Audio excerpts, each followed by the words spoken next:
वशिष्ठ जी कहने लगे कि हे राजन, अब मैं माघ के उस महात्म्य को कहता हूँ जो कार्तवीर्य के पूछने पर दत्तात्रेय ने कहा था। जिस समय साक्षात विष्णु के रूप श्री दत्तात्रेय सत्य पर्वत पर रहते थे, तब महिष्मति के राजा सहस्रार्जुन ने उनसे पूछा कि हे योगियों में श्रेष्ठ दत्तात्रेय जी, मैंने सब धर्म सुने, अब आप कृपा करके मुझे माघ मास का महात्म्य कहिए। तब दत्तात्रेय जी बोले, जो नारद जी से ब्रह्मा जी ने कहा था वही माघ महात्म्य मैं तुमसे कहता हूँ। इस कर्म भूमि भारत में जन्म लेकर जिसने माघ स्नान नहीं किया उसका जन्म निष्फल गया। भगवान की प्रसन्नता, पापों के नाश और स्वर्ग की प्राप्ति के लिए माघ स्नान अवश्य करना चाहिए।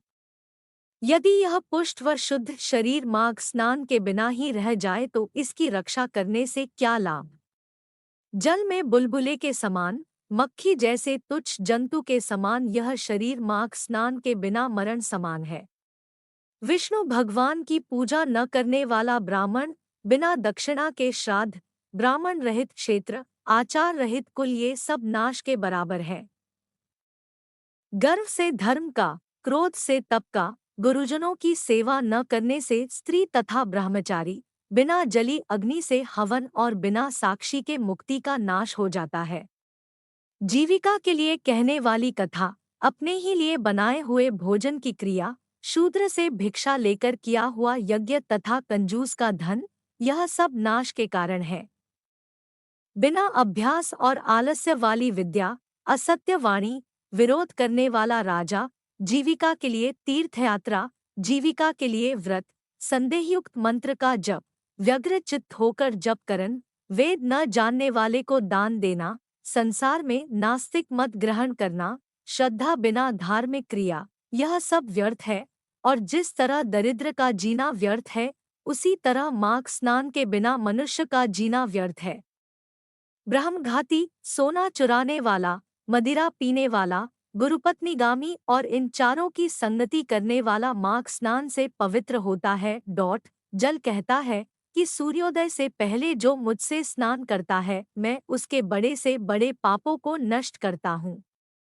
महापातक भी स्नान करने से भस्म हो जाते हैं।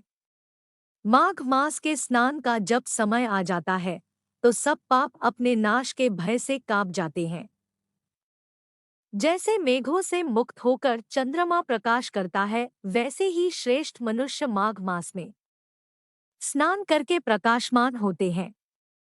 काया, वाचा, मनसा से किए हुए छोटे या बड़े, नए या पुराने सभी पाप स्नान से नष्ट हो जाते हैं। आलस्य में बिना जाने जो पाप किए हो वह भी नाश को प्राप्त होते हैं। जिस तरह जन्म जन्मांतर के अभ्यास से आध्यात्मिक ज्ञान की प्राप्ति होती है, उसी तरह जन्मांतर अभ्यास से ही माघ स्नान में मनुष्य की रुचि होती है। यह अपवित्रों को पवित्र करने वाला बड़ा तप और संसार रूपी कीचड़ को धोने की पवित्र वस्तु है। हे राजन, जो मनवांछित फल देने वाला माघ स्नान नहीं करते वह सूर्य, चंद्र के समान भोगों को कैसे भोग सकते हैं।